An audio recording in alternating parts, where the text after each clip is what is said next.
Welcome to episode 181 of the F and Marks podcast. I'm Jay. And I am the brainless one. And Cousin Jay pulled the brainless one there where he kind of snuffed up a little bit. I think I'm starting to rub off on you a little bit after almost nearly 4 years of doing this. Right. We're coming across our 4-year anniversary in a couple of weeks too, so. Yeah. It's a very, very happy day for the brainless one. Right. But anyway, like Jay said, this is episode 181. Today we're going to be talking about Fyter Fest, and we're also going to talk about Great American Bash. And the beautiful thing about both shows is that they're both two-part shows, as we got Fyter Fest's first night on Wednesday, as well as the Great American Bash's first night on Wednesday. And this upcoming Wednesday, we're going to get the second night of both Fyter Fest and of Great American Bash. So we're going to talk a little bit about what happened in night A, and we're going to talk a little bit about what's going to happen in night B. That sounds so. It sounds very exciting. Yes. Yeah. But the important thing is that we got a whole bunch of wrestling to talk about. A lot of news and notes of different wrestlers that have been coming out this week. Everything from Tessa Blanchard to Kairi Sane, to name a few. We're going to be talking about that stuff. And anything else that you, the fans of professional wrestling, like to talk about on the greatest podcast in the history of humanity. Right. Well, hey, yeah. You gotta shoot for the stars, man. If you don't shoot for the stars, how are you gonna get to the top? Yeah. As the Macho Man once said, the cream always rises to the top. Oh yeah. Dig it. What's up, Chris? Thanks for tuning in. What's as up, usual. Good times. Good times.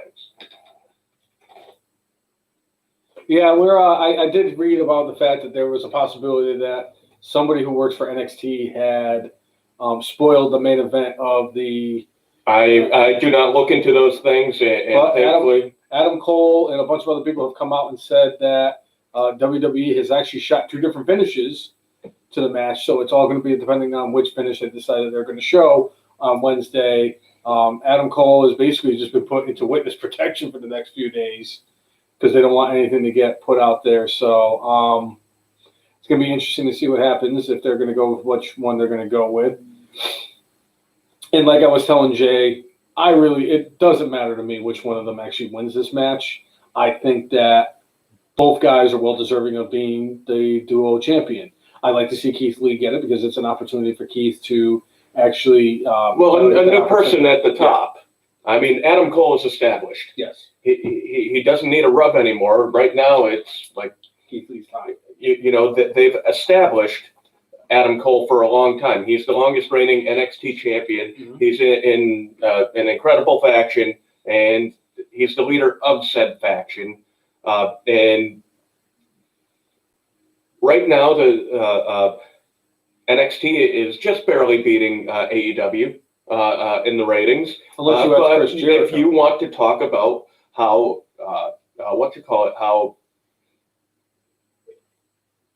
if you want to pass the torch, do it now while you have the most audience. Especially when the iron's still hot on Keith Lee, and he's got a lot of momentum coming into this. It just stinks that they don't have a real audience, because Keith Lee always has these great moments in front of the crowd, and it's not the same without the crowd. And his biggest moment to date under WWE's umbrella would be a lot better if there was a crowd present. I mean, they're not like they don't have people. Well, there, and I think that leads into something that you and I talked about before the show, though. Allegedly, crowds may be coming back to WWE. Oh, look at that. That's smart. With everything happening with the coronavirus, the fact that I think it's 36 of 50 states have seen an increase in the numbers of the coronavirus. Let's go out there and potentially, get it, make it worse, where people could potentially get it, and lawsuits can happen. And I mean, everything I could only imagine what I would want with Vince McMahon to happen. But nevertheless, people's health and well-being is more important than anything else at the end of the day. Right. But yes, we did discuss that a little bit. I think that it's kind of stupid. I've actually posted my opinions on certain pages on Facebook, and anybody who wants to discuss that with me, I am more... I'll discuss that with you. I don't think it's a dumb thing. I think it's a dumb thing if they do it and they put people close together. Now, if they sit there and have to, put a family together You could let them sit next to each other, but make sure that everybody else, I would say not 6 feet apart, put them 10 feet apart, put them 12 feet apart. But I'd rather have a crowd without Kevin Dunn as the TV production guy. But, you know, having the wrestlers there as an audience is definitely helpful. I like the fact that AEW did it right off the start. And like, yeah, let's do this. Let's have people in the audience, even if they're just wrestlers. But, you know, I think it's a next step up. I mean, to me, you can't live in fear of everything with this the whole time. But you definitely need to take a ton of precautions with this. Yeah. Not live in fear. That used to be Bray Wyatt's entrance song before he became a fiend. Yeah? Before he lost his fucking marbles. Oh, wait. I think that will that come back? That's going to be interesting to see what happens with that. Are they going to go with the fiendish entrance, or are they going to go back to his OG entrance? I think it's going to go the OG because they're trying to make him like the faces of Foley. So each of the different things had their different entrance music. They did, too, because if you think about it, Bray Wyatt and The Fiend have two separate types of entrances. So, obviously, either a World's Bray Wyatt should have his original entrance. So, yeah, it'll be interesting to see what they do with that. I think that's the route that they go. If they're doing that what is it, like a Extreme Rules match in a swamp, I almost want to have the Buzzards play the song in the middle of the swamp. That'd be cool. Like they had at WrestleMania a few years back where they had the Buzzards. Yeah. I think it was before a Cena match, maybe. I believe it was the Cena match. But that was one of the coolest entrances. Or remember when he showed up at the Hardy compound and Rebby Scott? Rebby was playing Rebby Hardy on the piano. Yes. And I know you were like, I love that stuff. It adds a nice touch. I think it does. It's all about. I've been saying it. I don't even know how long I've been saying it. Definitely for fucking years. Even well before I decided to, come up with the brainchild of this podcast. The brainless one was the brainchild of this. I've been saying for years, it's all about presentation. It's all about presentation. Yeah. Because if you think about it, it's like you can have an entrance, but it's like you think of the most iconic entrances of all time, and they're the ones that really stick out. Nobody really remembers, like, I guess everybody talks, like I like to talk about when Triple H had his 87-minute long entrance at WrestleMania 12 and then lost to the Ultimate Warrior in 49 seconds.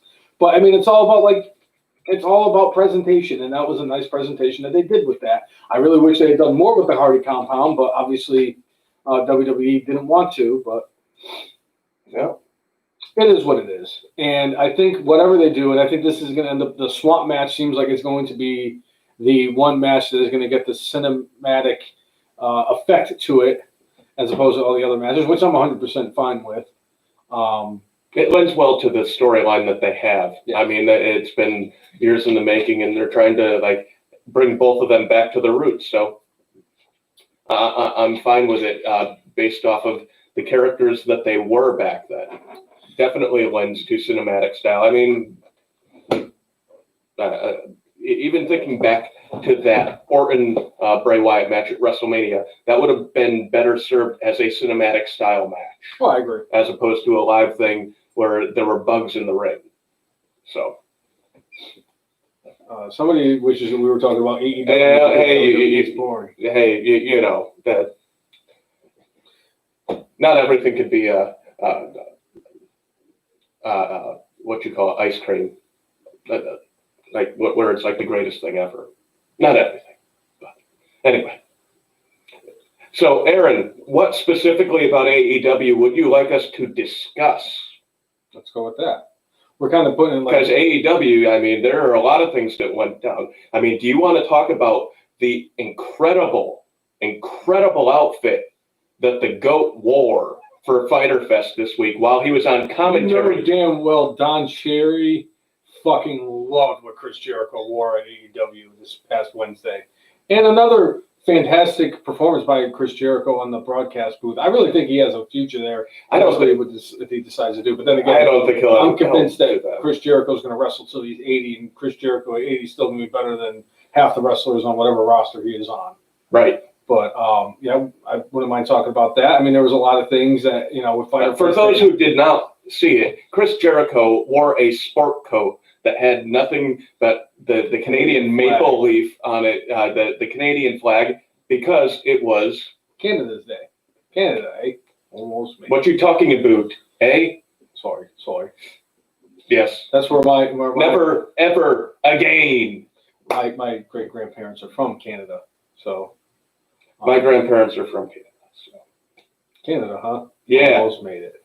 Mm-hmm. But yeah, it was a very interesting show that they had on Fyter Fest. They had a pretty big surprise to finish one of the matches, and I will say, even though I think I might have been the one that took. It's not there.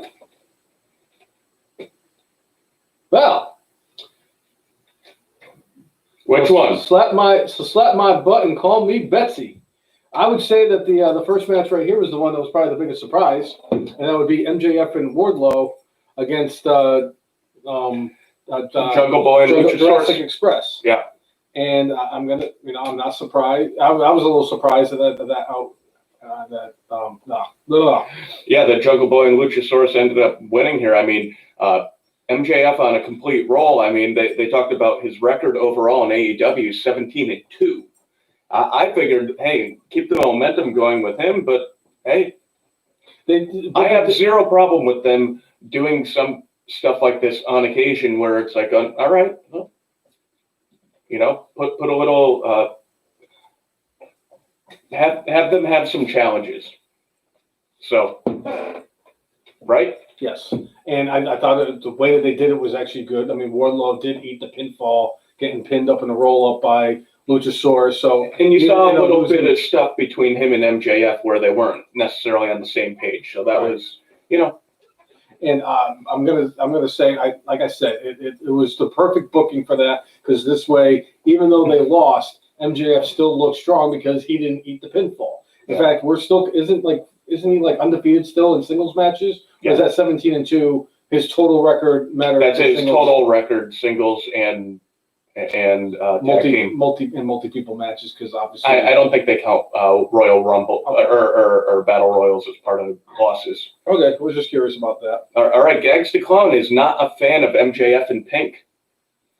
See, and like we talked about this yesterday, the one thing I will say is that nobody rocked the pink better than Bret the Hitman Hart. I mean, Jim Neidhart could get away with it, because like who's gonna fuck with Jim Neidhart? Right. But it wasn't a good look for him. I wasn't really a big fan of it. I mean, Rick Martel actually pulled it off pretty good too when he was the model. When he was the model. Either way, I thought it was a very entertaining match. I thought both teams looked really good in this, and I am glad that Jungle Boy and Luchasaurus did get a victory in this. And like I said, MJF continues to look very strong even in a losing effort because he didn't eat the pinfall.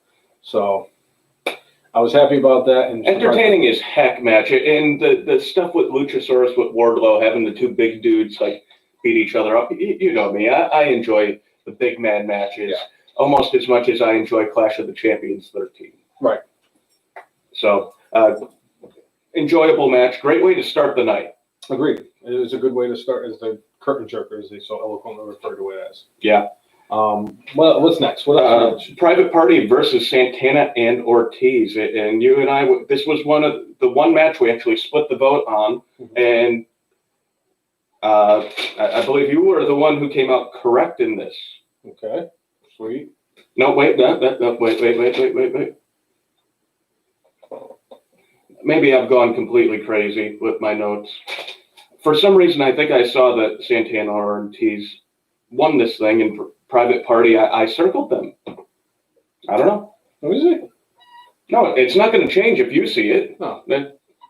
So I'm almost 100% sure. Let me check.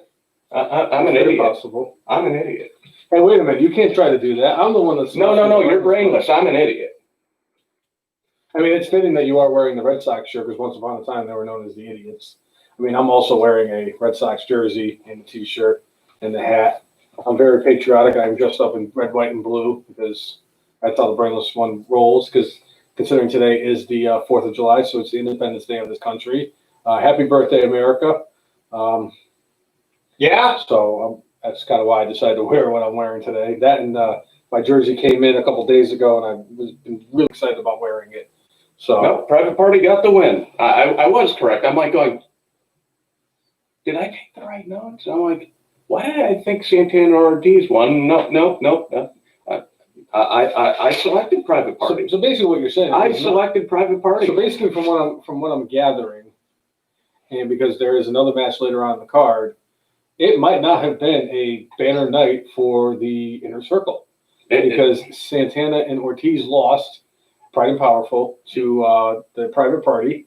I'm glad to see they got the victory. I am a fan of those two. They're very athletic. They're entertaining as all heck. They kind of remind me of, they're like AEW's version of the Street Profits, and I think that with the But I think their moveset is like 10 million times more impressive. The moves they come up with are awesome. I love watching them have matches. I would say Montez Ford is probably a little bit closer to what Private Party is, and Angelo Dawkins is kind of like the bulky guy, the guy who just beats up people, and Ford just kind of like flips around and does all the crazy shit. Yeah, but and shit. And I like Private Party. I think they have a very bright future. They're both in their early 20s. Both were highly. But these guys put on a hell of a match. I mean, in general, you put Santana and Ortiz in the ring with anybody, it's going to be good. I don't think I've seen a bad Private Party match. But, like you said, a couple of young guys, up and coming. The sky's the limit with both of them. Oh, easily. So. And like I said before, and I'll say it again, AEW has the best tag team division of any wrestling organization going right now. So. All right, then we had Hikaru Shida versus Penelope Ford. I didn't have high expectations for this match, but this match was freaking awesome. There was so much good in this match. Heck of a match that they had here. Thanks, Jessica. We hope you're having a fantastic 4th as well. Sorry. Yeah. Sorry. No, man. Go ahead. So there was this one really cool spot in the match where Shida was going for the missile drop kick on Penelope Ford. Penelope Ford did the Matrix move, made famous by Trish Stratus, which was made famous by the Matrix movie. But she did that move to avoid a missile drop kick. I had never seen that way of avoiding that move ever. I was like, whoa. That's freaking cool. Penelope Ford is a very underrated, underappreciated woman that is part of the women's division for AEW. And I really think that she's got a very bright future as well. They have a lot of good young talent in AEW. A lot of them who are now just getting the exposure that they deserve. And I'm glad that a lot of them are getting this opportunity. I'm glad that Penelope Ford was the one that got the chance to fight Hikaru Shida for the women's championship. Because, I mean, if they did Nyla Rose, I was going to start throwing up all over myself. Just give us the Nyla Rose versus Nia Jax match that nobody really wants to see, which is basically the equivalent of watching Nails and El Gigante in Japan. One of the greatest matches ever. Right. If you have never watched that match, do yourself a favor if you want to have a good laugh at people that are considered pro wrestlers.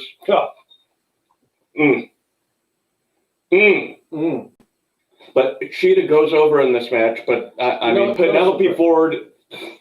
Yeah. You know what? You both look phenomenal in this match. I love this match. We got spoiled with really good matches this week because of NXT and because of AEW. If you want to watch wrestling and good wrestling, watch Wednesday night. If you want to watch the other stuff that WWE puts out, you can. To be fair, don't sing it, just bring it. SmackDown is actually not a terrible product. I have no trouble watching SmackDown.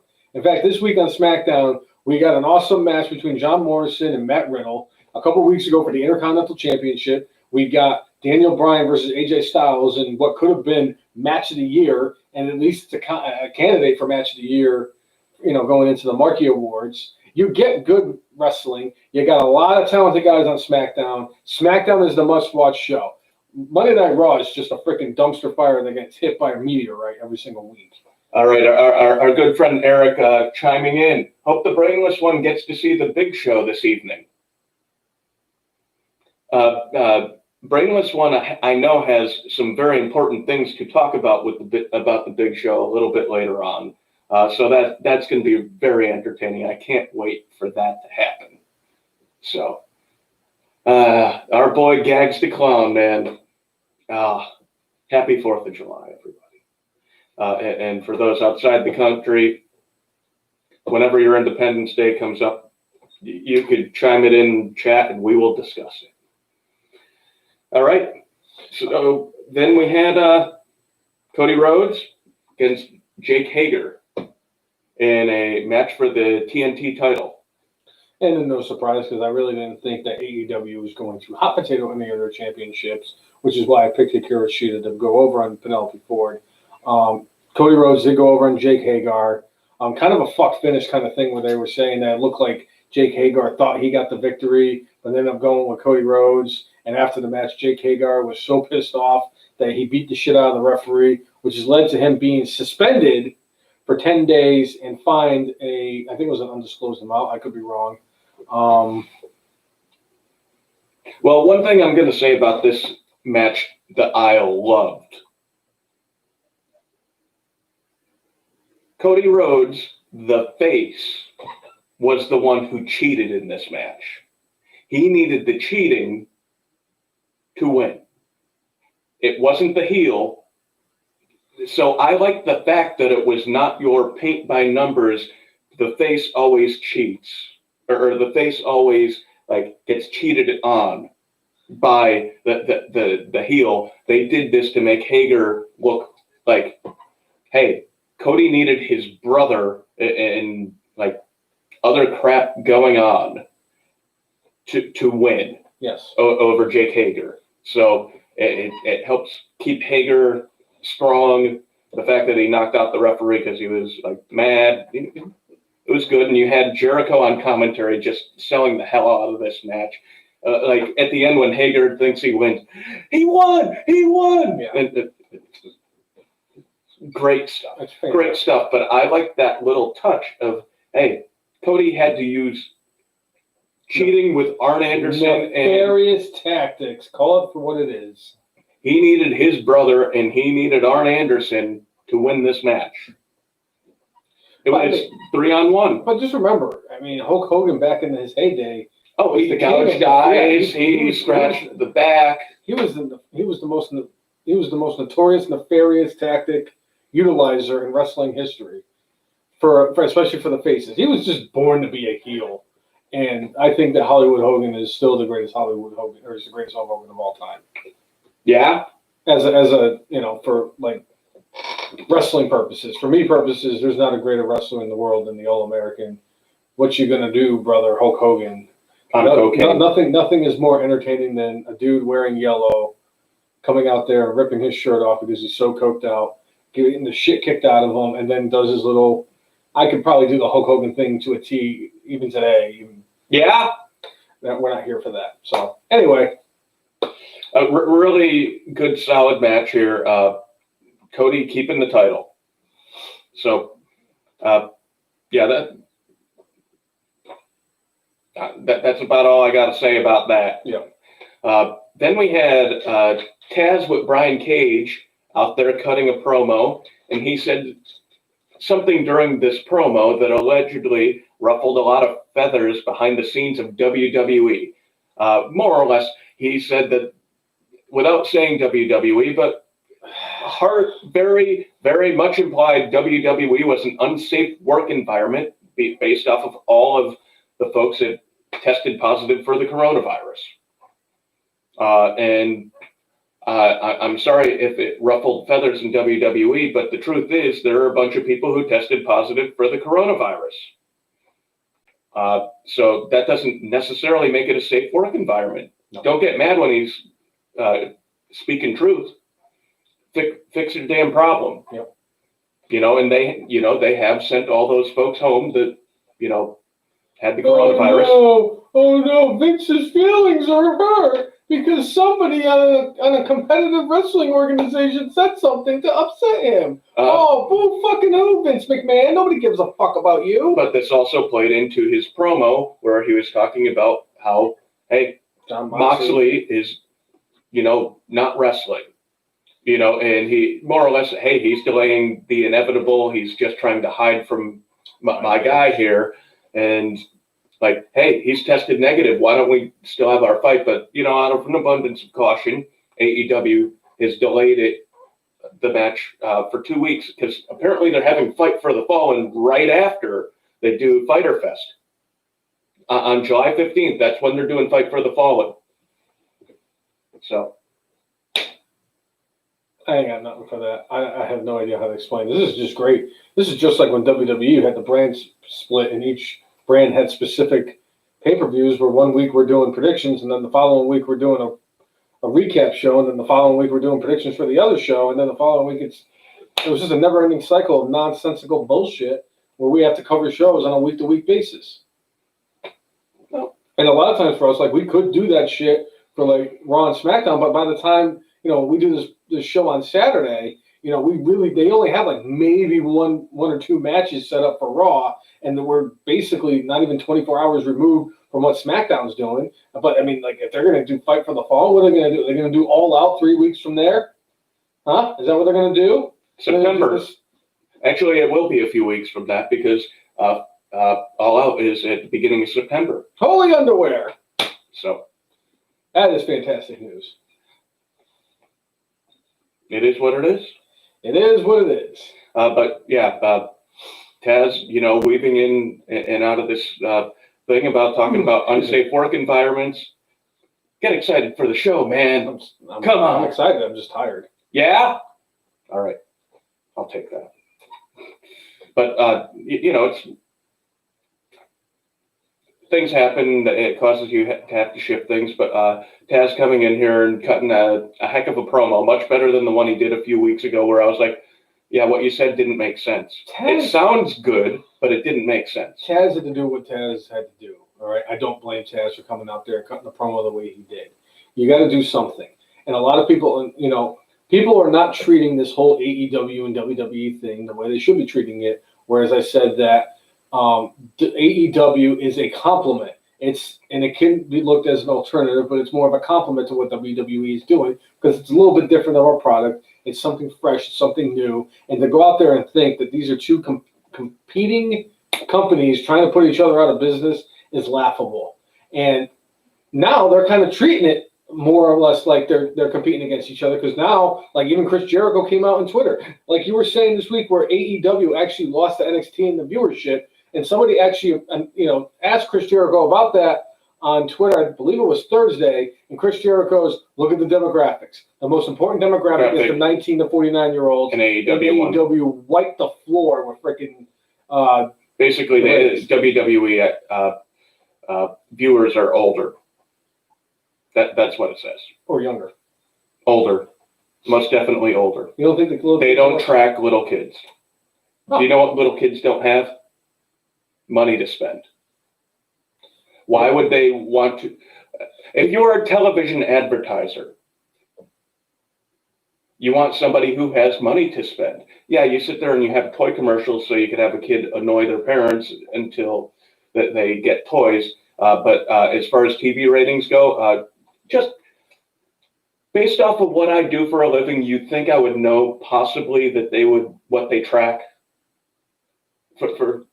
I just look at it like this. Like, you can't really discount the kids' viewership when it comes to stuff like this. Yes, I understand that the parents' names are all over the bills. And yes, I get the fact that parents are the driving force behind it. But if you think about it, like you said, with the kids, it's like, you think about it, you go in there and you watch these shows, you see the 8, 9, 10, 11-year-old kids, whatever they are, they were all wearing the John Cena stuff, they're all wearing the Roman Reigns shit, they're all wearing the Daniel Bryan stuff, because at the end of the day, the kids are going to be like, Dad, I want that fucking shirt. Dad, I want those wristbands. Dad, I want the Finn Balor action figure. It's stuff like that, because obviously the kids are going to, are the driving force of a lot of the sales when it comes to the merchandise.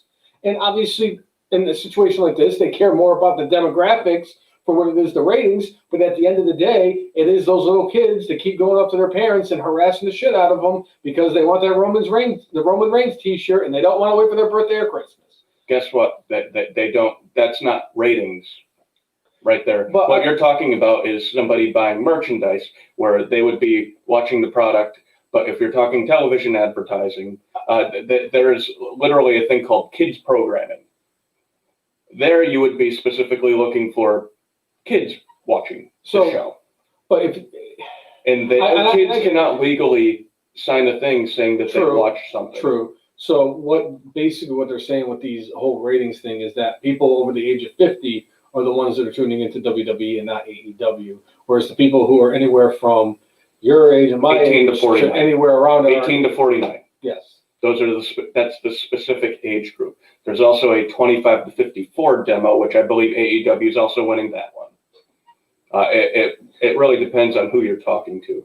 But we could talk demos, and people will probably fall asleep and be like, dude, talk some wrestling. So, but it is an interesting thing that the battle that they're having right now. And I still think it's interesting because it's AEW is going up against NXT, which in a lot of people's mind, NXT is the third brand of all the WWE brands out there. It's not like AEW is going up against Monday Night Raw like it was back in the 90s when there was the Monday Night Wars between WCW and AEW specifically chose to go on Wednesday. And then specifically WWE says, well, we're going to compete with them, and we're going to take our show off of the WWE network, and we're going to put it also on cable television. So WWE chose to compete with them, and, they're the similarities between NXT and AEW are closer than the ones between AEW and SmackDown or Raw. They're vastly different shows. But as far as like wrestling product goes, the wrestling night's Wednesday. Okay.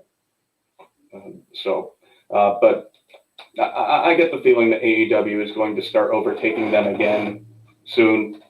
I think there's just been a couple of little blips in the radar. I'm talking overall viewership, not the key demographics. So, because at the end of the day, the health of AEW with the contract that they signed to be on TNT, it's specifically like, hey, this is an unknown product. So whatever you get for ratings, that's more or less how much money they're going to get in. So the health of AEW goes with the ratings. So as I always say, this is me. Watch AEW live, then watch NXT after because it's on the network. So, yep.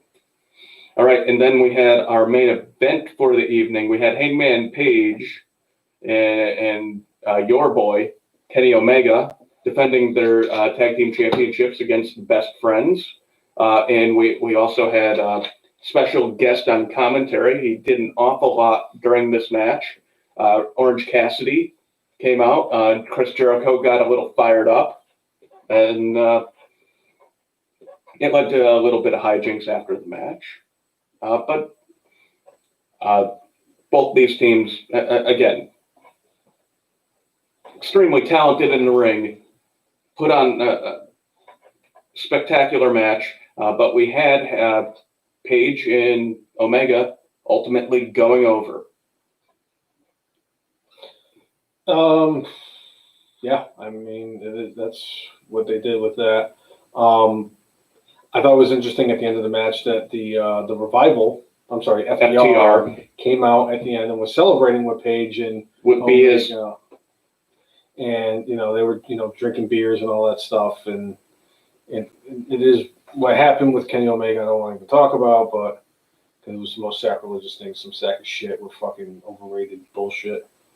Why don't you talk about it? This is a podcast. So basically, I was going to save it for the end part because it was going to be part of my... It could still... I always bring up stuff that I... All right, fair enough. So at the end of it, FTR was celebrating with Page and Omega, and they were celebrating by drinking beers.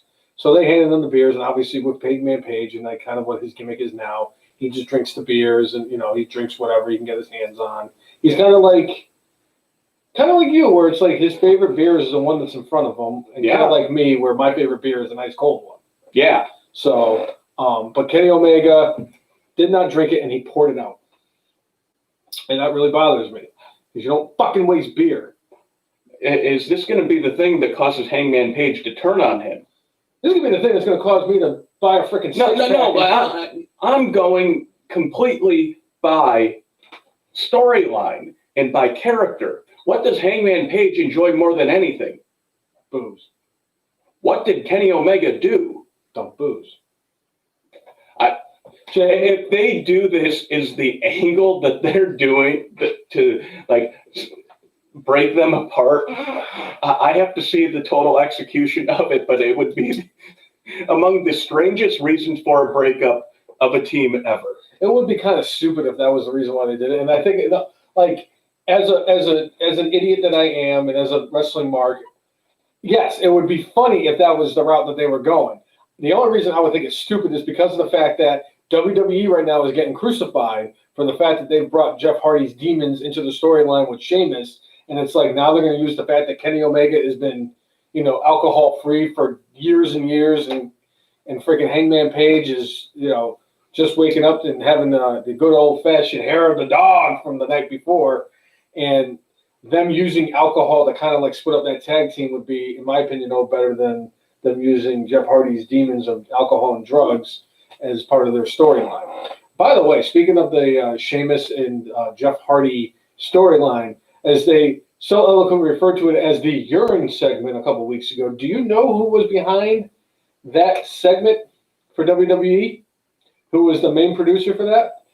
I thought I heard it was Pritchard, but nope, it was not the Doctor of Style, Tom Pritchard. It actually was a little disheartening when I found out. Former WWE Tag Team Champion and one half of the most decorated tag teams in the history of professional wrestling, Devon Dudley was actually the producer that was behind the urine segment, as they so eloquently referred to it as. Huh. So, but he probably knew, like, oh, Vince is going to love this. That's good shit, pal. That's good shit, pal. Hey. All right. As much as I don't like to pimp like every WWE product, they have a deal right now. Oh, don't. No. I want all the shirts. I want like 50 of them. I'm telling them. Go ahead. On WWE Shop, they have the evil Vince McMahon puppet from the Firefly Funhouse match, where it says, "That's such good shit."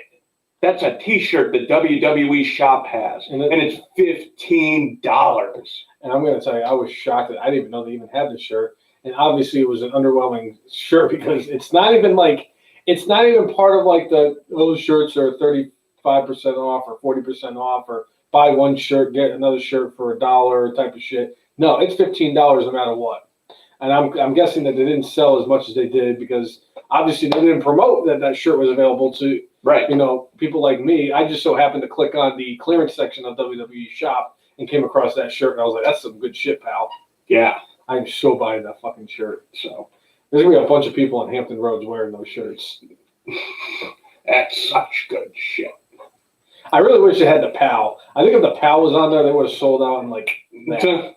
Right. But all right. So that was first night of Fyter Fest. Actually, technically, it ended with Chris Jericho trying to take out Orange Cassidy before their match that they're having this week. And Cassidy just did his very casual walk away. You may be cool, but you are not Orange Cassidy, decked out in denim wearing a T-shirt with your own face on it. Cool. Right. Now, did you want to go into the predictions for Fyter Fest and then do all the Great American Bash shit together? Or did you just want to recap? Let's do Fyter Fest predictions for this week. Right. So they have 6 matches announced for, well, technically they have 5 matches and a 6th one that one of the participants is actually to be determined. But nevertheless, let's go for it anyway. All right, so after Hangman Page and Kenny Omega defeated the Best Friends, they're now defending the tag team titles once again on this Wednesday's edition of Night 2 of Fyter Fest, as they're going up against Private Party. What do you got? you know what? We had Private Party win last week. I want to keep them with the momentum. I'm going with the Private Party. Wow. All right. I think it's going to be Hangman Page and Captain Overrated. All right. Overrated Omega. All right. I don't know. I just don't. Why the hell not? I can't take Kenny Omega. I know. This is like my mother when she was doing the football pools, and she was like, I picked two teams, the Redskins and whoever playing the Giants. Yeah. And I'm like, Mom, you know the Giants are like the best team in football. Thanks for the $5. Yep. Oh, it's because my family was doing that thing, and it was like, whatever it was. I think it was like $20 for the whole Yeah, season. Michael, that was such good shit with Jericho and Cassidy. Yes. All right. Next, we have Nyla Rose versus To Be Determined. It seems like To Be Determined is getting almost as many matches as Vacant is getting title reigns. Right. I'm going to go with Nyla here. Yeah, might as well because they don't have anybody for To Be Determined. All right. Okay. We have... What if it was Awesome Kong? Ooh, that would be interesting. She hasn't been around for a bit, so. What if it's Maria Kanellis? Is there no compete clause? I think it ends soon, doesn't it? I don't know. I know it ends around the time that Slammiversary or whatever the hell is the next Slammiversary. Impact show is, which I actually am strongly considering getting. Just because I want to see what happens, even though I remember what happened the last time I actually ordered an Impact pay-per-view. Was it Victory Road? It was... All I remember, I don't remember, like, I don't think AJ Styles was even in it. I couldn't. So the answer is no.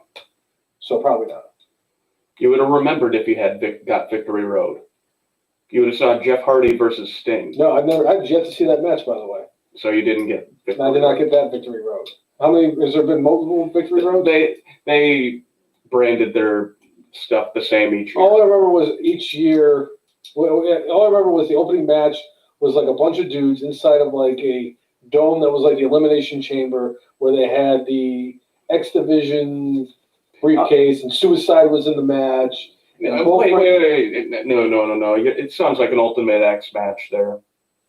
But yeah, it was Frankie Kazarian, Chris Daniels, Suicide was in it. I think like D'Angelo De Niro made his debut.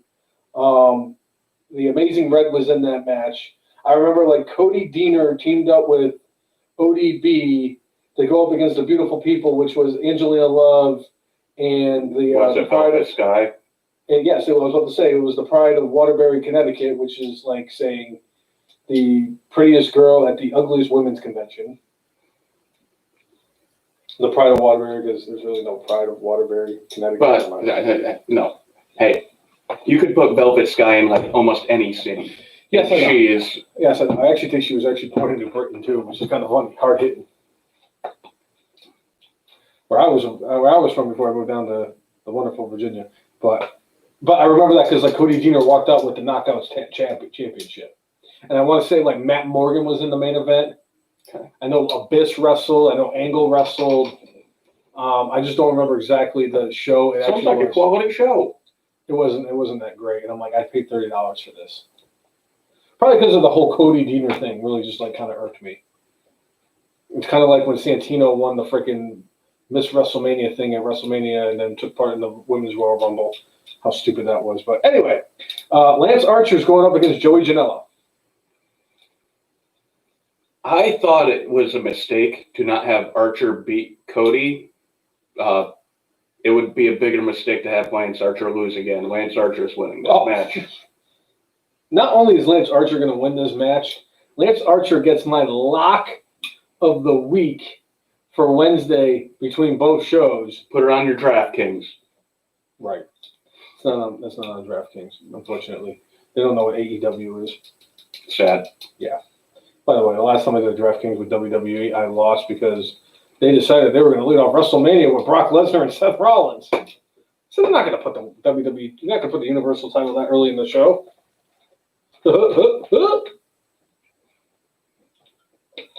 All right. Next, we have Colt Cabana in the Dark Order, which is Brody Lee and Stu Grayson, going up against SoCal Uncensored. By the way, I thought Stu Grayson was Robin. Oh. So is that Dick Grayson? That's Dick Grayson. Oh, okay. Are they related? They could be. Okay. If Robin shows up. I thought it was interesting that it's Colt Cabana, Brody Lee, and Stu Grayson, and no Evil Uno going to be part of this match. So I thought that was actually rather interesting. And of course, SoCal Uncensored is two of the guys I've already mentioned, Frankie Kazarian and Daniels Christopher and Daniels, Scorpio. and the most underrated wrestler in the business right now, Scorpio Sky. I am going to go with Colt Cabana in the Dark Order. A lot of me wants to say that, but the little part of me that is screaming in the other direction wants to see Scorpio Sky get a win here. But you know what? No, I'll go with the Dark Order. Dark Order it's apparent that they have somebody behind them that wants them to do well, but they need to get some victories. Okay. So next match on the card is the 8-man tag match. It is FTR and the Young Bucks going up against the Butcher, the Blade, and the Lucha Brothers. All right, I'm going with Bucks and FTR here. I agree with you. I think there's going to be a little stuff that goes on. Like they're going to win, but then they're going to be at each other's throats. Oh, they're going to beat the shit out of each other after the match. Everybody's been waiting for it, and I really do hope that All Out is where they finally have the so-called end of, basically like the end result of what is happening in the build-up ends up with them at All Out. And lastly, and certainly not least, we have the GOAT of GOATs, who has goated more than goats have goated in the history of Goatdom, going up against Chris Jericho. See what I did there? I pulled a sneaky Orange Cassidy and Chris Jericho, in which I hope ends up being the main event of Fyter Fest. Before the show last week, we watched a YouTube video of all the greatest Orange Cassidy moments. 95% of them were in the Pac match. We're in the Pac match, and like I think we're going to see a lot more of them coming this week because Jericho's the first one that like seems like legitimately to have gotten under Orange Cassidy's skin, under the rind. Yeah. By destroying his sunglasses. And then we finally saw Orange Cassidy go from 1% up to 100. And he's yet to have a signature win, but I do not think it's going to be here. But he's not going to look bad, obviously. He's in there with a GOAT. He's going up against the real GOAT. Goes more than goes ever go to history. Go dumb. So I'm going to go with Jericho winning this match, but I think this is going to be entertaining as all hell. You know, we talked about this last night. We talked about 7 years ago and what I think is the greatest upset in the history of forever in professional wrestling. When Chris Jericho lost to Fandango at WrestleMania 29, that was the biggest upset of all time. And even after Orange Cassidy beats Chris Jericho this Wednesday on Fyter Fest, Fandango's victory over Chris Jericho at WrestleMania 29 is still going to be bigger of an upset than Orange Cassidy's. But I am going Orange Cassidy over Chris Jericho because they're going to swerve us. Freshly squeezed. I think he's going to freshly squeeze the shit out of them. By the way, I'm going to the mall. Yeah? If I go to Hot Topic and I see an Orange Cassidy shirt, you know damn well I'm going to buy a new one. Are you going to get the one where his ear's dripping? No, I'm going to get the yearbook picture of him. Okay, great. I'm going to probably come back with more Orange Cassidy shit than I've bought any other wrestler in the history of mankind, except for maybe Andre the Giant. Right. So, like, now when you get buried, are you going to have an Orange Cassidy shirt with your Andre the Giant doll in the casket? No, I'm wearing my Lawrence Taylor jersey when I get buried. What if you have an Orange Cassidy jersey underneath that? Or a shirt? I hope they have an Orange Cassidy jersey. Right. Just don't tell Nicole that I'm going to spend all this money on Orange Cassidy stuff. All right.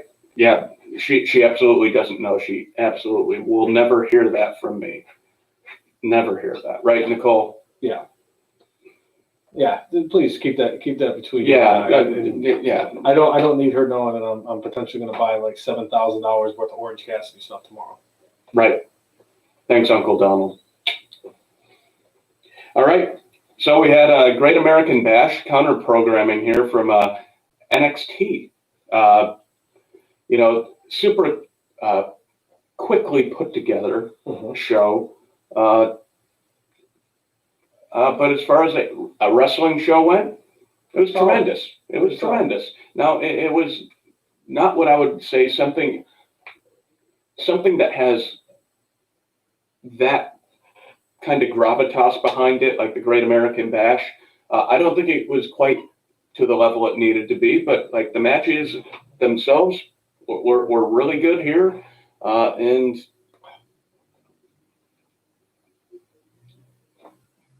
anytime NXT puts on a show, they don't screw it up. I mean, how many times have we said it on the podcast that even the worst match in the card is still typically average to above average on an NXT show, as opposed to like how many WWE pay-per-views where more than half the matches on the card are an absolute shit bomb. Right. So, I mean, and just like every other time, NXT delivered once again. Even the Fatal Solid show. Even the Fatal 4-Way, not that I was discounting it, because I'm telling you, the women that were in this match are fantastic workers. Candice LeRae is basically the female version of Johnny Gargano. I don't care what anybody says. She is a great worker in the ring. Tegan Nox looks like she's finally come back from her double knee injuries that she's had. Dakota Kai has been a very solid in-ring performer, and I'm digging the freaking heel persona that she has kind of like embraced over the last year or so. And I believe it was Mia Yim was in the match, which I like the fact that this match, even though to two women that were not part of the outcome, still built towards the second night of Fyter Fest. Sure. Great American Bash. But like I had predicted, Tegan Nox did go over, beating Dakota Kai. Like we predicted. You predicted Tegan Nox? Yes, I did. All right. Well, I forget what you predict. I got to remember what the brainless one predicts. So.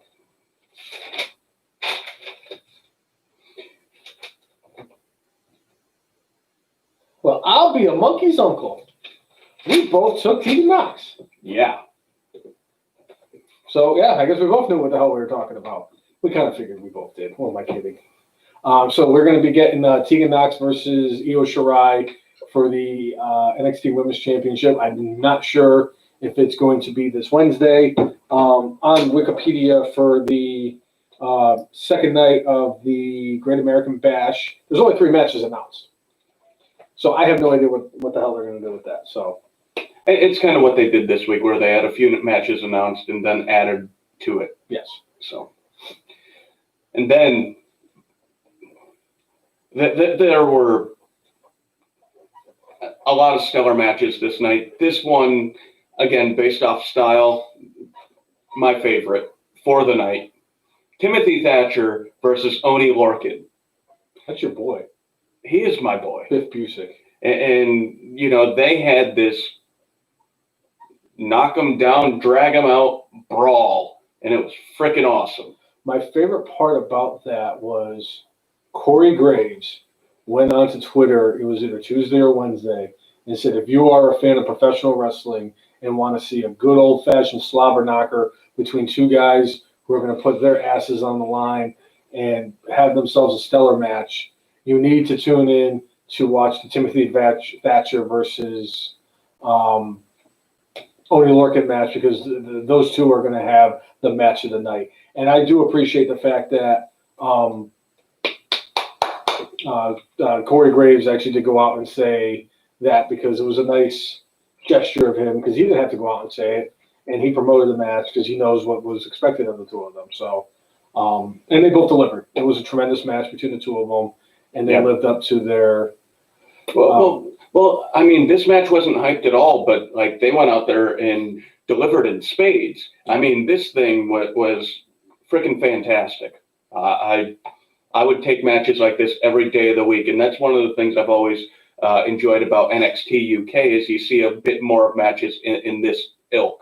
I love the the more technical prowess matches that we generally see in NXT. But if you were asking me, like, what type of match would you like to see? Like, if this is the last wrestling match you're going to see, yeah, let me see a couple of guys who look like they're having a freaking barroom brawl inside a wrestling ring.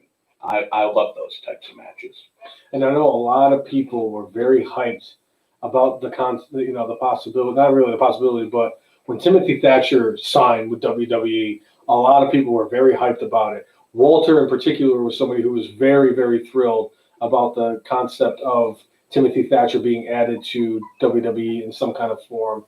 And Timothy Thatcher has been delivering in every match that he has had thus far. When he was teaming up with Matt Riddle, and him and Matt Riddle ended up having a blowout over that, and then him and Lorcan once again having a great match this past Wednesday. So it's a hell of a pickup for WWE, and hopefully they do the right thing by him. On a little bit real quick, with Walter, in regards to Walter, WWE really wants to pull the plug on NXT UK because of everything that we had discussed last week about the speaking out movement that happened, because a lot of the wrestlers in NXT were caught in doing a lot of NXT UK. That's what I meant. I'm sorry. NXT UK were basically outed during this whole speaking out thing, and with allegations. With a lot of these allegations, some of them have been fired, like Ligero and Mark Andrews, I believe it was, who have been let go, or Travis Banks. It was Travis Banks. I'm sorry. And now Joe Coffey is now suspended in regards to this. They're going to look into it. A couple of referees got fired, and WWE wants to move Walter to the main roster. And I guess a lot of it has to do with, like, Walter. They've been negotiating with Walter for a while. They wanted to get their hands on Walter, and Walter has been very adamant about not wanting to move to the United States and work on the main roster, because that's ultimately where they want him. Walter wants to stay over in the UK because he can go do work for other promotions while working for NXT UK, and he just doesn't want to live in the United States right now. And I personally, I don't blame him. Eventually, I think money will talk. I think so too. And talking about other promotions, just while you're bringing that up, it is official. WWE has bought Evolve. So, which is cool, because there's one girl who wrestles there. Her name is Brandy. I don't remember what her last name is, but she's Brandy Wrestling, and she's one of the girls I follow on Instagram. And I know that she's been talking about, like, people have been asking her, like, her Instagram, because, like, she'll have those question and answer segments on her Instagram, and she will say, like, people ask her, like, what is your dream opponents? And I know a lot of the dream opponents that she has are in WWE, and her dream is to one day work in WWE. So the fact that Evolve got purchased by WWE is a step in that direction, and I think that we're going to see a lot of these people in Evolve. A lot of people who are in WWE or NXT right now also worked in Evolve, like Matt Riddle and Roderick Strong are a couple guys that come to mind. Johnny Balor was there too. Johnny Gargano is another name, and I think this is a good move from them. I know a lot of people are like, oh, we don't need any extra content for the network, and I'm like, it can't be that bad. It's honestly, it's what best for business in this situation. I think best for all of them, because I think Evolve was having issues because of the coronavirus, and they needed financial backing. So they've got it now. Yeah. So, all right.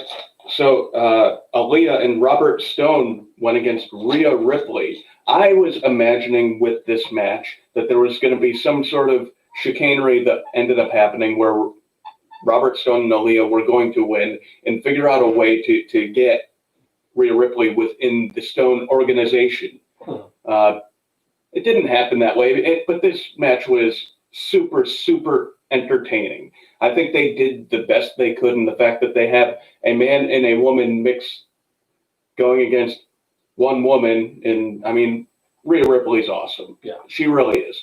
But I thought they were going to use this to try to help elevate the Stone organization.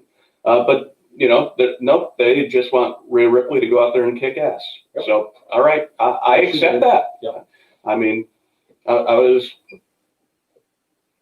yeah, I'll take it. Yeah.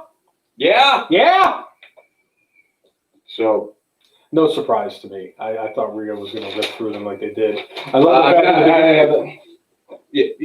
that is correct. You said that. Yeah, I knew that was going to happen. I had a feeling it was going to happen.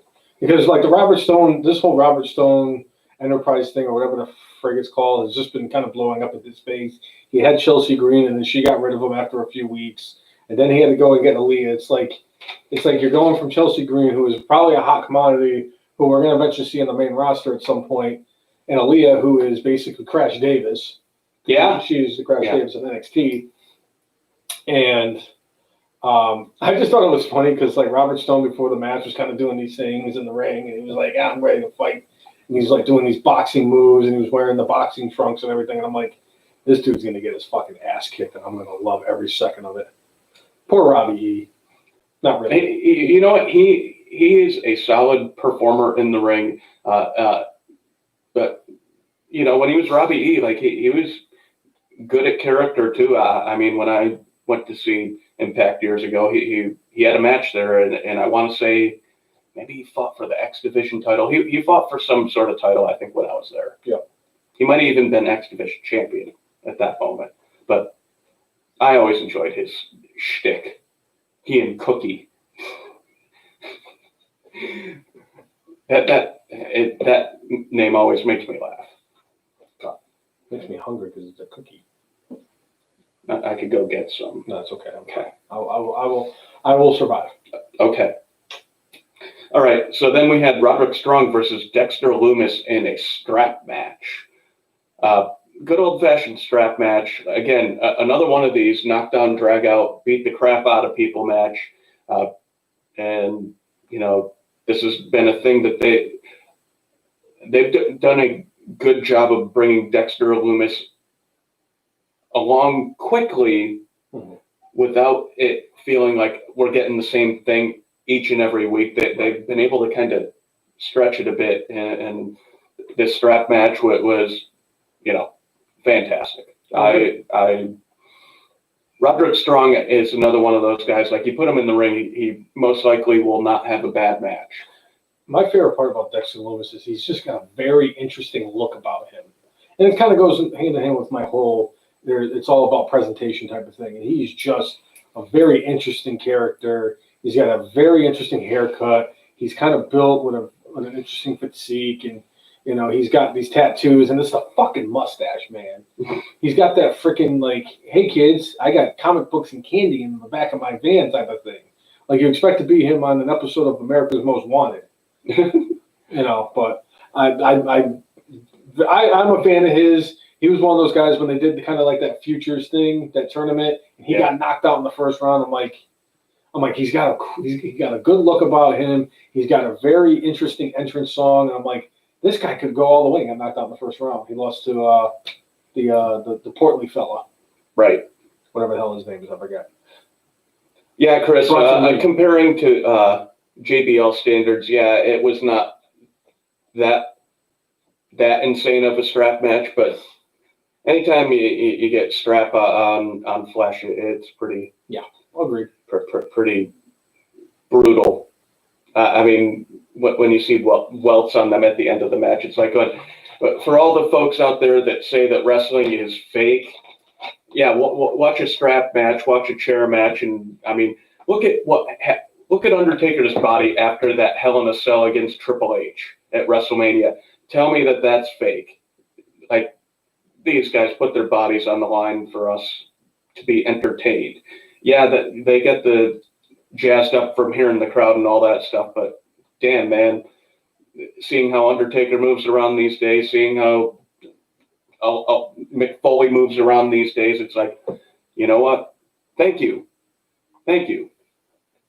So I really enjoyed this match. And I'm pretty sure that they're still getting the brain matter off the chair that Mikey Whipwreck blasted Foley in the skull with. Right. But Dexter Lumis goes over here. Roderick Strong is the Dolph Ziggler of NXT. Make everybody look fantastic. So you know what that means? We need a Roderick Strong versus Dolph Ziggler match. We do. That's going to be fantastic. And I think it will happen eventually. But only time will tell. So, all right. And then they had a couple of segments where more or less they were trying to set up stuff for next week, like Candice LeRae, Mia Yim, and the six-man tag. Was it the six-man? I'm starting to confuse shows right now. But they set up a few matches for next week, and a very quick. There is a 6-man tag match. Okay. Tomorrow on Wednesday. That's what I thought. Yeah. But our main event for the evening. This is one of the best matches I've seen this year. Io Shirai against Sasha Banks. And two outstanding performers putting on an outstanding performance. This is everything you want to see in a professional wrestling match. Mm-hmm. And they delivered, and it almost felt based off of the fact that Sasha is going to be going against Asuka in a few weeks at Extreme Rules. It felt like we were going to not have a clean finish here. And we did, though. We did. We had Io Shirai go over clean in this fantastic match. Bayley starts getting involved, and so does Asuka. Yep. And that was a very cool thing to see. Yes. I liked how they booked this all out. It keeps Asuka part of this feud. It's surprising to find her on NXT again, and the fact that Io went over in this match, it's like going, all right, continue to make her look strong, against high-profile opponents. I love the outcome of this match, and I love this match. Mm-hmm. So, agree. So that was this past Wednesday's edition of Great American Bash, Night 1. So Night 2, we only have 3 matches that have been announced. Yep. Let me get my handy-dandy notebook for all you Blues Clues fans over the years. All right, so we have in a street fight, Candice LeRae going up against Mia Yim. For whatever reason, they really, really love Mia Yim. I get the feeling that they're going to have her win this match. I'm not excited for this match because every Mia Yim match I've seen, she messes up badly.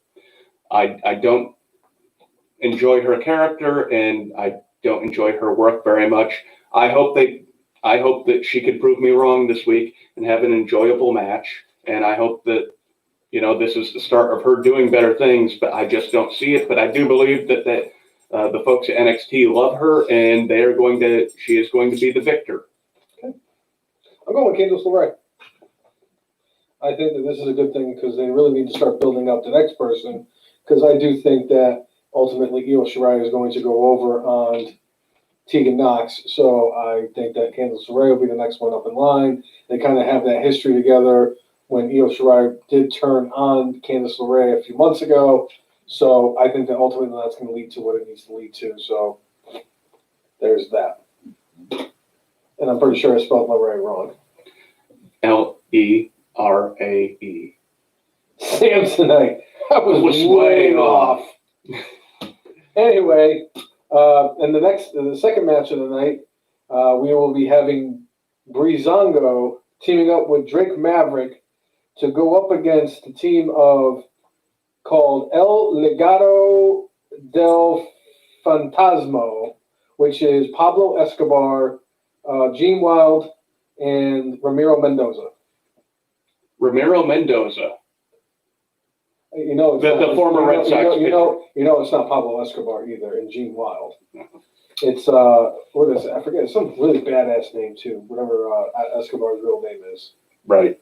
And then it's Joaquin Wilde, and then it's Raul Mendoza. Okay. But Pablo Escobar was. Greg, we are in southeastern Virginia.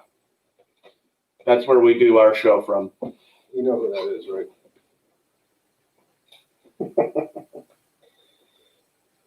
But yeah, so we have the El Legado del Fantasma going up against Breezango and Drake Maverick. I'm going to go with El Fantasma here, or okay. Phantasm, or Legend of Fantastic. Yes, all right, I'm with you on that one. And in the main event, no matter what other matches they add to this, it's definitely going to be the main event. We have a champion versus champion, winner takes all, North American Championship and NXT Championship. As NXT North American Champion, Keith Lee will be going up against Adam Cole, baby!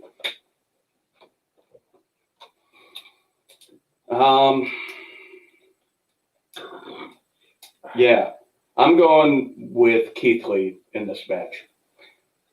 Cole has had the title for a long time. I almost feel like there is enough of a core of people in NXT that right now might be the time that they want to move Adam Cole up to the main roster. I don't know if he's going to bring the entire Undisputed Era with him or if it's just going to be him. But I would kind of love to see him in a feud, maybe for SummerSlam against like AJ Styles. It'd be nice, especially because two former members of the Bullet Club going at it in SummerSlam would be awesome. Adam Cole versus Finn Balor, another situation where two members of the Bullet Club getting together. I do agree with you, though. I do think that Keith Lee will go over. I know this was a situation where I said I wouldn't be upset with either outcome, and I do feel that way because I think that Adam Cole has really set himself up and has set the bar to a point where he is the biggest star in NXT and somebody who can lead them in this ratings, Wednesday Night Wars between them and AEW.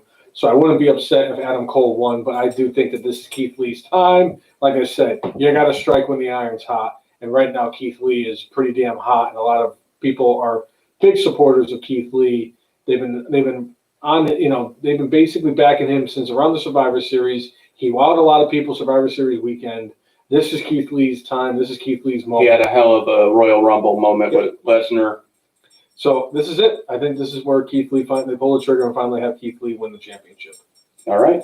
So Chris Brown is saying he would love to see Undisputed Era on Monday Night Raw in feud with Rollins faction.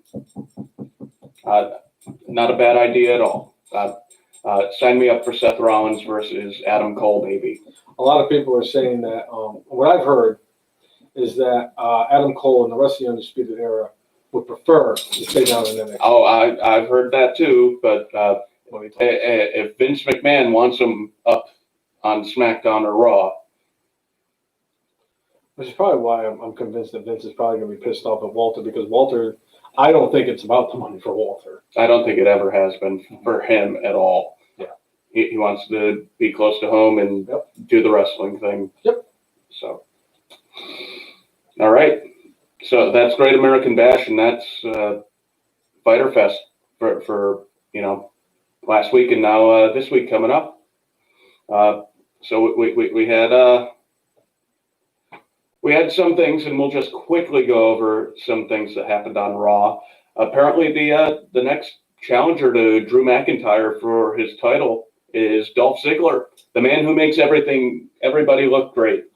I made it through the first 3 minutes of Monday Night Raw this week and had to turn it off because it was that bad within the first 3 minutes. That's sad, isn't it? I mean, we've come a long way from those days where Monday Night Raw was the 3-hour show, and what we used to get was either a Roman Reigns or John Cena promo that lasted for 35 minutes where they just kind of meat shielded themselves. And then the first match of the night would end up being 4 commercial breaks and a 12-minute match. So either way, it was something different. I just did not like it.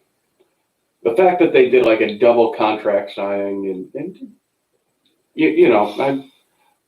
I'm looking forward to both these matches. I actually enjoyed the stuff at the end with the Sasha and Asuka contract signing where Sasha used a giant stamp instead of I guess that's been her thing because when she was down at NXT, they showed a similar contract situation. But I like that as being something different. Yeah, I agree.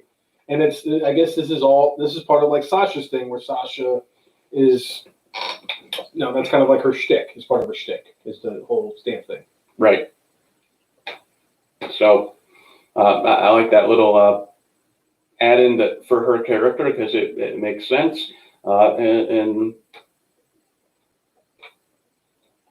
it broke down like a typical contract signing. And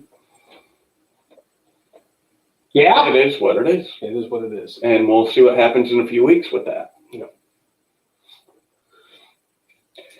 All right, and then one of your favorite things that happened this week, we had Andrade and Angel Garza defeat the Viking Raiders. That didn't bother me though. It was part of the story of one of your favorite things that happened. Oh this week. yes, but like let me explain. I don't have a problem with them putting Andrade and Angel Garza in a tag team because they actually been in a faction for a bit. This isn't like when Seth Rollins and Buddy Murphy were together for like a week and then they gave them a tag team title shot. And at least with Angel Garza and Andrade, putting them up against other tag teams in the division to help build them up as a tag team, because it looks like that's eventually what it's going to lead to is Andrade and Angel Garza going up against the Street Profits for the tag team titles, which I would have absolutely zero issue with. But the fact is that there was a second part to them being part of Raw. And get into that. So basically what it seemed like is that they were building up for the Big Show to go against the two of them in a 2-on-1 handicap match. And no surprise to the brainless one because WWE booking is what WWE booking is. The Big Show came out victorious. Yeah. I have nothing more I need to say to that. It's just basically you took a promising team. You had the opportunity to build another tag team in your division, which is not the worst thing in the world, considering that your tag team division, specifically on Monday Night Raw, has been an absolute shit show, embarrassment, and buffoonery in regards to the way that they booked the tag team division on Raw. And what you did was you just took a giant shit on it. It's not to the magnitude of when Roman Reigns beat the Raw tag team champions when it was Anderson and Gallows, but this is not much better. So, more or less, in this one show, you not buried, but you did not make 4 performers on your roster look very strong because a big man defeated one tag team, which beat the other a different tag team earlier. You basically had dimmed the shine on 4 possible rising stars.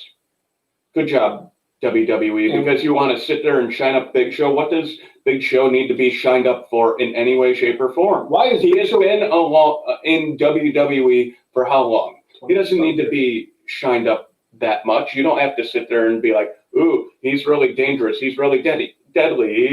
He's a freaking giant. That's all that needs to be said. That needs to be done. He's a waste of a roster spot, and he's a waste of money being spent. The fact that they let go of people who are much more talented than that freaking giant doofus with a freaking vagina the size of freaking Oklahoma, and they kept his ass there, even though he doesn't really even serve a purpose. Why? So you can build towards this big show, or whatever the fuck it's called. Something stupid. The Big Show show. Whatever. Who gives a shit? I'm not watching it. Anybody who does watch it definitely needs to get checked to see if they actually have a brain. And this is coming from somebody who doesn't have a brain. So it's sort of facto, I have a bigger brain than people who watch the Big Show because... Don't make fun of Gags. Gags makes fun of me. He tries to trigger me every single episode. So you know what? Gosh darn it, I'm going to say what I'm going to say. He's trying to trigger me with the Big Show. Ugh. Yeah. So anyway, moving along. So one thing that's been an interesting thing that's been going on is Ric Flair lately has been a mouthpiece for Randy Orton. And Randy Orton, in my view, lately has not needed a mouthpiece. But it's come out recently that Orton has a limited number of dates that WWE can use him for during the year. So right now, Ric Flair is basically like Paul Heyman it is for Brock Lesnar. So you can sit there and keep a feud going without actually having to burn those dates. I understand from a strategic standpoint why you would do this, but you know, they burned a date with Randy Orton by having him have that thing with Christian that lasted like a minute on TV. Now, I don't know. I don't, that was to me like not a great use for, if you have limited dates with him, why did you do that? See, I don't want them to see how disappointed the look. They can't hear you because you're not talking into. I don't want them to see the disappointed look on my face because of the fact that they're doing this. I get it, that Randy Orton has a certain amount of dates that he is allotted in his contract, and they don't want to burn through them, so he needs a mouthpiece. So what you do is you have a 71-year-old man who has serious health issues. A man who could have died 3 different times in his life. 2 from a plane crash and 1 from a surgery that he had a 10% chance of survival rate. So what you do is you bring that 71-year-old man into a building where we've had at least 30, it could have been up to 40 different people who have tested positive for the coronavirus. And they're saying that the coronavirus is much more lethal towards people who are in a much advanced age with serious health issues, which both of those check marks are next to Ric Flair's name. And you have him go out there to be the mouthpiece, I'm sorry, thank you, for Randy Orton. You couldn't just have him like, hey, let's get a video camera shot of Randy Orton. Well, we happen to have him here right now. Yeah, you can do a bunch of different ways. I bet you, even Randy Orton's wife, I bet you Kim wouldn't have a problem cutting some promos for Randy, even if it's by video, or he could be home with his kids, or it doesn't fucking matter. Why are you bringing Ric Flair and causing this chance for him to catch the virus and possibly freaking succumb to it? It is brainless. Coming from me, that says a lot. But I just, I don't get it. I don't get it.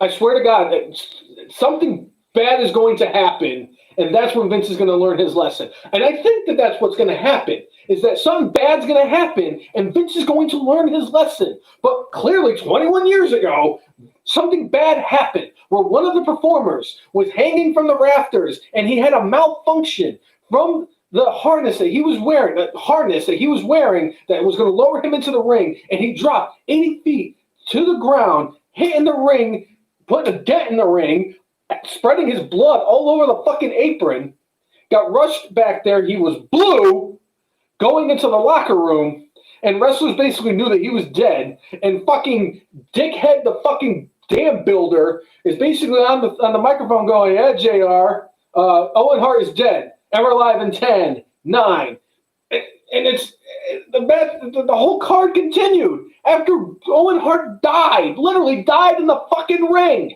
So the people who think that Vince has a fucking brain or a fucking soul, it's not the fucking case.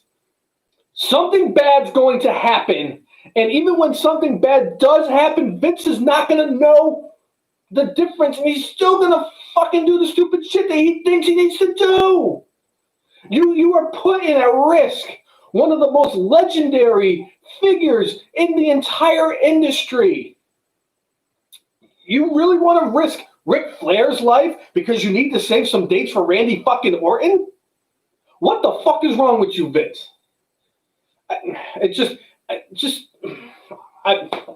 Yeah. All right. Yeah. I got nothing more to add. I have nothing to add to that because you said it very well. Except for that, except for that part where I damn annoyed myself at the end of that. Oh. Well, I guess we can end this. We went from that to Akira Tozawa with some ninjas going against R-Truth for the 24/7 title. It's the best book title since its inception. I enjoyed the fact that Tozawa comes out in like a karate outfit and had the ninjas behind him. But R-Truth now being, what did they say, 37 times? 37 times, 24/7, 365, 7-Eleven, European, hardcore, television champion of the United States and the world and Mexico. So, congratulations, R-Truth. You deserve so much for all you've done for this company. I hope that when they finally build a building for an actual Hall of Fame, that the name entire wing after R-Truth. The truth shall set them free. The Truth wing. Yeah. What's up, Eric? Thanks for tuning in, man. We appreciate you. All right, and then Monday Night Raw kind of ended off with a very good Seth Rollins promo. Well, Seth Rollins and Rey Mysterio going a bit back and forth. But I'm looking forward to their match when it happens in a few weeks. Me too. And I'm pretty sure this is kickstarting Dominic's career in WWE.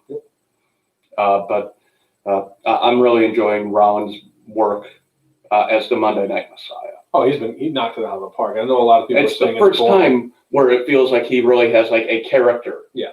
All the other times, like it's like and I love the people who are crucifying it, saying it's a stupid character and bringing all crucifying it. I see what you did there. I wasn't trying, but I know a lot of people have been very much against that and all that shit. So, yeah. All right. So some other news and notes for wrestling this week. It has come out after the Brainless one said it was going to happen that WWE is interested in recently released former Impact World Heavyweight Champion Tessa Blanchard.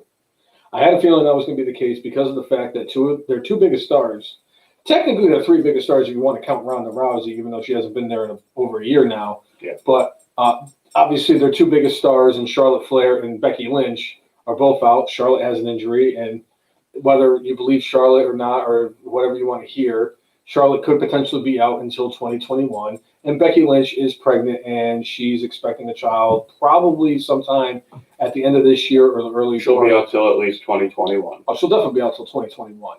So you need that big name person. Obviously, you got Sasha Banks, who proved her worth with her match against Io Shirai this past week. And Sasha Banks is an incredible worker. And I think that right now she is the ipso de facto biggest star that WWE has. Obviously, Asuka has really garnered a lot of recognition for being one of the better women competitors for WWE. Io Shirai as well. And they have a lot of. I know you don't like her, but Karen, half of the women's tag team champions and SmackDown Live women's champion Karen is a hell of a worker too. I'll give her that. But I would say they need a namesake. And yes, you got people like Rhea Ripley or Toni Storm or Candice LeRae, women who are all working down in NXT who can come up and make an impact. You have Bianca Belair and Shayna Baszler kind of sitting on the sidelines waiting for them to do something with them. But obviously none of them had the name like Tessa Blanchard. Funny thing about it was Vacant, who is arguably the greatest wrestler in the history of the wrestling industry, came out and said that they are the only person to take a world championship away from a Flair and a Blanchard. as much as I understand your logic and what you're saying, and as much as it makes sense, And it makes sense for brainless logic, though. I don't, with all the stuff that's been going on in the world and with how offended everybody seems to get by almost everything, Tessa Blanchard has said a lot of bad things and has a lot of issues with a lot of people in a lot of locker rooms all around the world, including the WWE locker room. I know Vince encourages competition, but I don't think he wants a cancer in his locker room either. I still think they ultimately are the ones that signed her. And I know that Big Swole came out and said that the best spot for Tessa Blanchard is in AEW, but there's no way. There is no way AEW brings her in. Not a chance. I am sorry. It's like, you know, if would it be the most surprising thing if AEW signed her? No, not really. But it would be the most hypocritical thing that AEW could do if they do sign Tessa Blanchard, especially after all the comments they've made about Hulk Hogan and his wife not being part of anything to do with AEW because of comments that they have made. And it would kind of be the double-edged blade where, you know, they say that and then, you know, they sign Tessa even though she's got some issues and skeletons in her closet. So speaking of the women's division, it came out this week that Kairi Sane will be retiring from the wrestling industry. It seems like her contract will be expiring with WWE very shortly, and she would like to go back to Japan so she could be reunited with her husband, who she just got married to a few months ago, and she will have one more last year in the wrestling industry and then retire from in-ring competition. I thought it was funny because they were kind of going to use her, the fact that her contract was ending, to kind of do like a retirement storyline to help build up for Asuka's opponent for SummerSlam, and then Nia Jax legitimately injured her. So another piece of information with that is they wanted Kairi Sane to kind of be an ambassador for the WWE and possibly help them launch a NXT Japan branch of the NXT brand. And I mean, all that is still possible. I believe I saw the word complicated was talked about as far as like a word of how things were with Kairi Sane, but it's like, man, Nia Jax beat the hell out of her a couple times. And you know, I'd certainly call into question, like, you created an unsafe work environment for me because you still employed that woman who hurt me a couple of months ago and then hurt me again. Yep. I'd be like, you know, maybe I'll find another line of work, or maybe I'll find another company to work with. But, you know, WWE obviously has more money, and we'll see how it all ends up working out. But I think we'll find out fairly soon on how that goes. Yep, I agree. All right. I know a lot of it had to play with the fact that she got married to her husband. Her husband's in Japan, and she's been kind of stuck in the United States. And I know that the wrestler who committed suicide not too long ago was really good friends with Kairi Sane, and she kind of feels like she could have helped her if she was still in Japan. So I know a lot of reasoning is behind her going back to Japan. And like you said, with the whole WWE looking for an ambassador for the NXT Japan brand that they were going to have, that kind of fell through with this whole coronavirus thing. So only time will tell. Maybe it is something that happens once they think that the coronavirus, maybe once they find like a vaccine for the coronavirus, maybe at that point they could introduce that conversation again with her. But only time will tell and see what happens going forward. All right. Chris Brown is saying that there are so many Japanese performers out there that are so pissed off with how the different Japanese wrestlers have been treated by the American companies, and are kind of not wanting to sign with any of them at this point. I mean, I don't think there's anything wrong with what AEW's done with, you know, whether it's Hikaru Shida or Riho. You know, I think they booked them fine. Yeah. Asuka, I would say, like, when she was in NXT, obviously she was booked like God. Yeah. And she is the goddess of tomorrow. But beyond that, you know, they have been all over the place with her on the main roster. And it's like, they like using her as the stopgap, whereas if there was a feud where they needed somebody to look strong or have a good match, hey, let's put Asuka in there. And she lost for a long time. Like, after she had that initial loss to Charlotte, then, not going to say she went on a super long streak of losing, but she did not look good, or was not presented as being a threat to people, a legit threat. And no disrespect to Carmella, because I actually am a fan of Carmella and her work, and she's gotten a hell of a lot better in the ring. But Carmella beating Asuka on more than one occasion definitely hurt Asuka's stock and did a little bit against her reputation, because obviously Asuka was down in NXT beating the shit out of everybody and beating everybody with a pulse that is a woman in that division, and then loses, and she just hasn't really recovered until recently from Charlotte beating her at WrestleMania. Right. Well, and that's because they were backed into a corner. Who are we going to put the title on? Yeah. And she ends up getting the title from Becky, winning after winning the Money in the Bank, and then, you know, finally got a win against Charlotte. And that was only because Charlotte has to go away for a bit, which Chris says there are rumors that Charlotte had a problem with her implants. Again.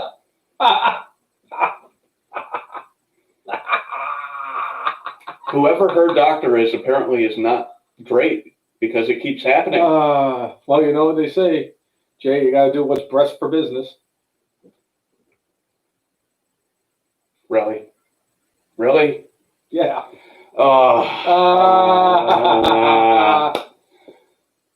oh well. It just wouldn't be the SummerSlam.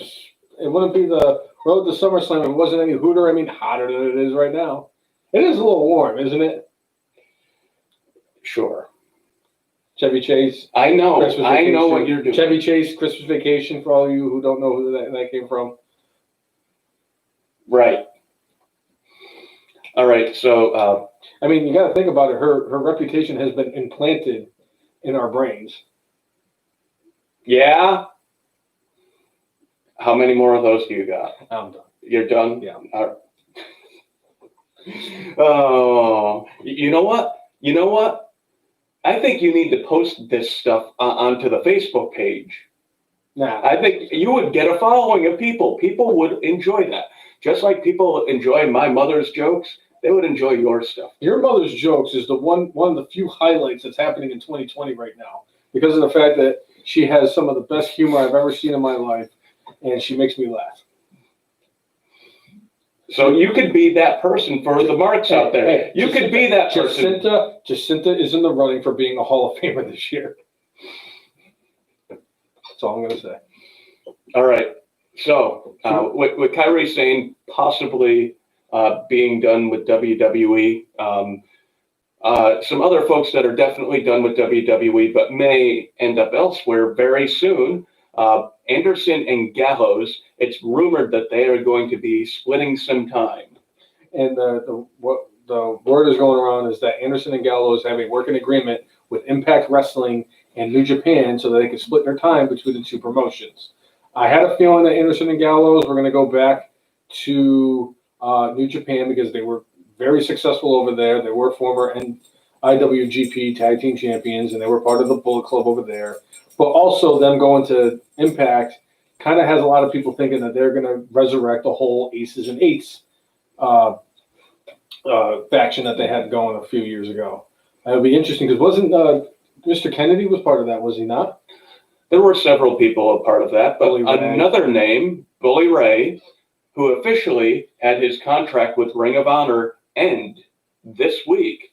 Who is the leader of the Aces and Eights? Bully Ray. So come Slammiversary, we might see the Aces and Eights, which have been hinted at coming back with Anderson and Gallows. And just think, I mean, technically Mr. Kennedy can go to Impact Wrestling because it doesn't look like NWA is going to be getting back anytime soon. They have a lot of issues they got to work out, thanks to Dave Lagana.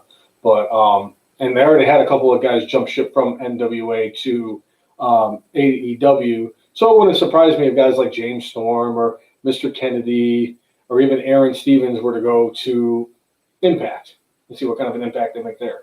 I see what you did there. One person who's not going to go unless they get fired for the urine segment would be Devon Dudley. Right. But I could foresee all three of them showing up at Slammiversary and reigniting the Aces and Eights.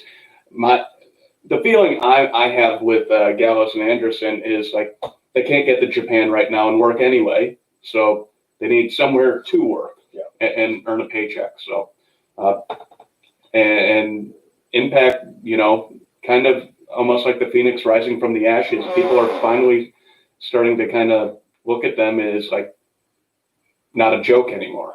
Mm-hmm. So, all right, let's see what happens. Another name that's been floating out there has been EC3. A lot of people were speculating that he was going to be going to Impact because they've been making a lot of they've been making offers. Yeah, they're making offers to him. They've kind of been talking about EC3. He was part of the promo that they were doing for Slammiversary, and during one of Moose's matches, or after one of the Moose's matches, they actually played Ethan Carter III's entrance song to kind of get people to think that was the case. But this week, EC3 has been posting videos and has been calling out AEW wrestlers, which is having people starting to think that maybe he's AEW bound. So it's going to be interesting to see what happens, especially with Slammiversary coming up in like a few weeks, isn't it? Like 2-3 weeks?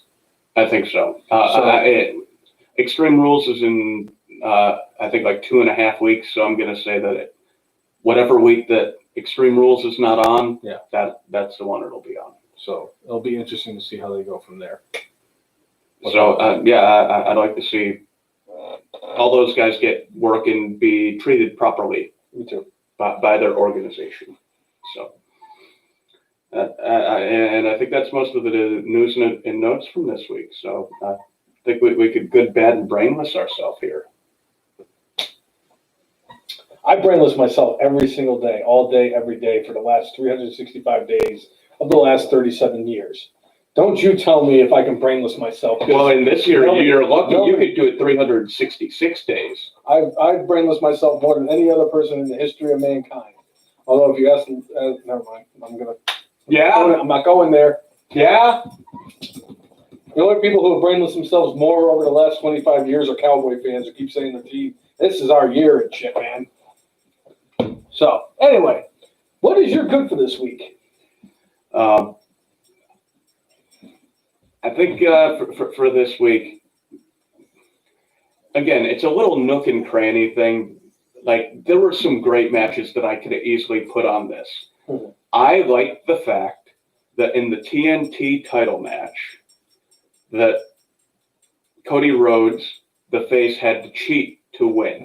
It wasn't like an eye gouge. It wasn't the scraping the back. It was typical heel stuff where he used his brother and he used his manager to get an advantage.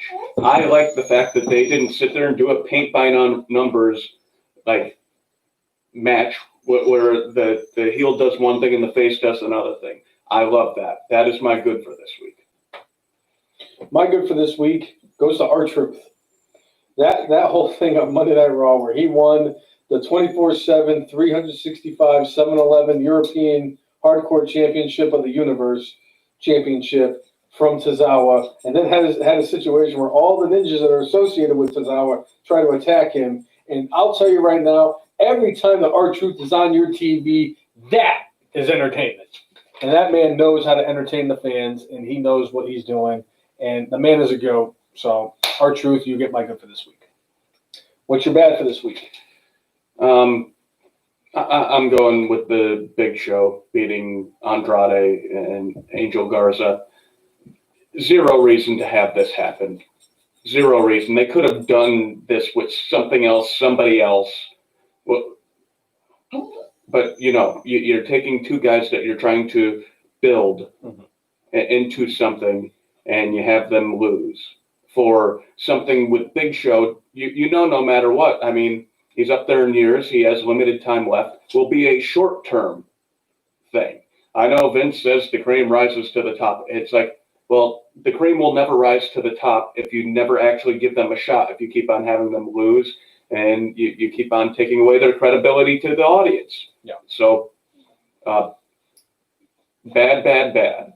My bad goes to WWE continuously putting 71-year-old Ric Flair out there during a coronavirus pandemic, especially after you've had anywhere from 30 to 40 employees, whether they're out there or not. The point is that you've had many employees of yours test positive for the coronavirus, and you're bringing a 70-year-old man with some serious health issues into the building. I don't care how much money you need, Ric Flair. You shouldn't be doing this, and this is why it's getting my bad, because I got something much better for my brainless.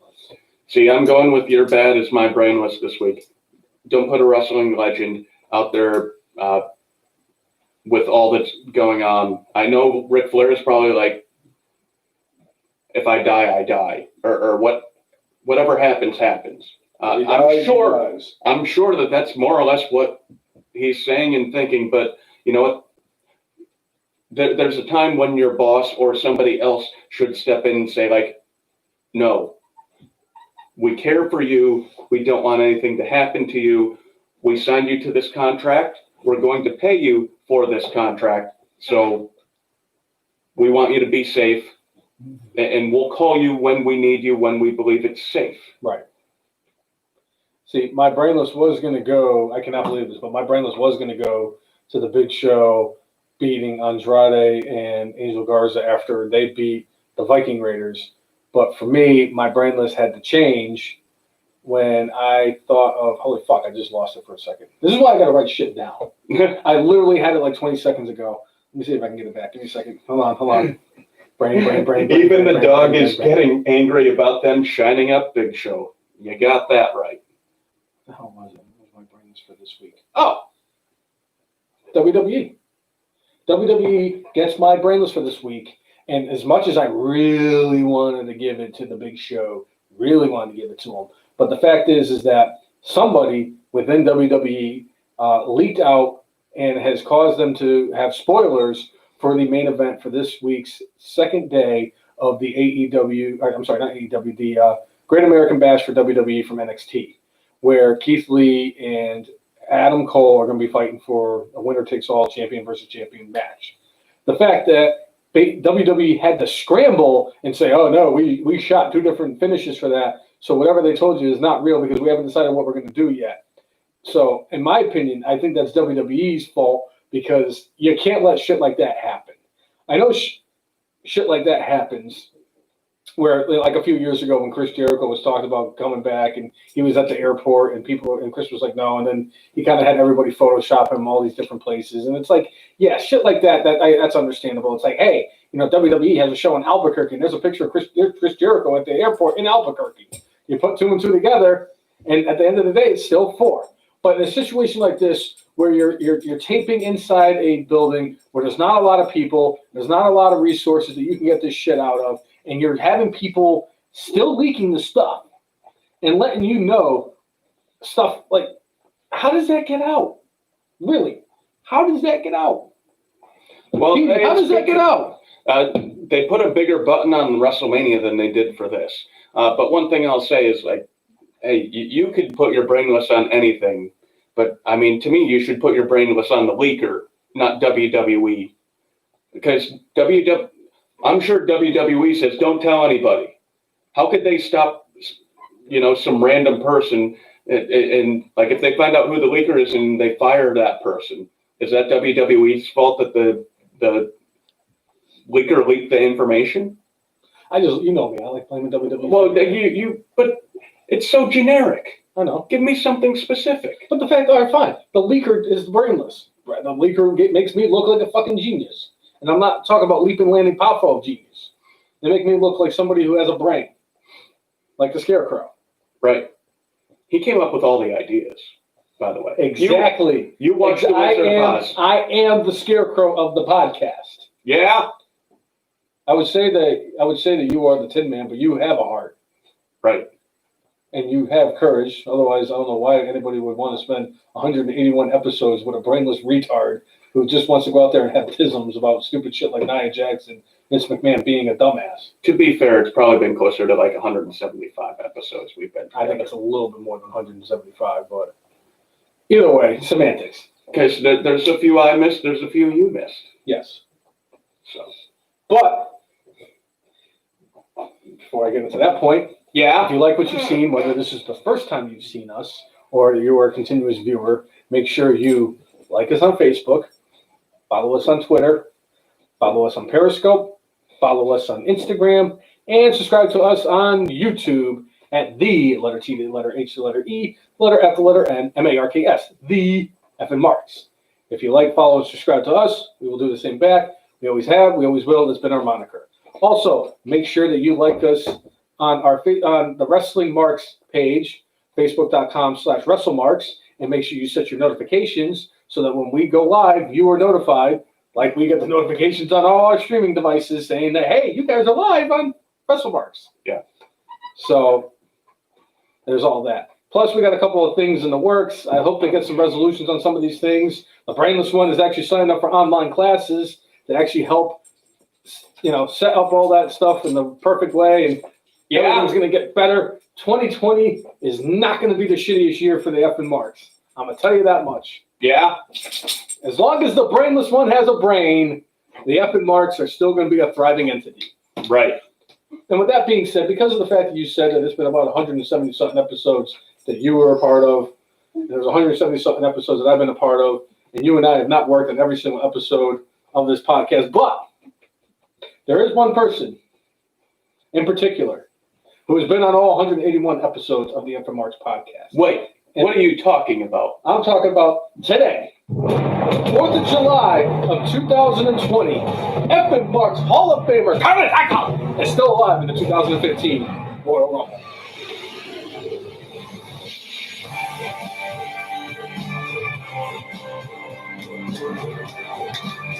Yeah, that wasn't even planned.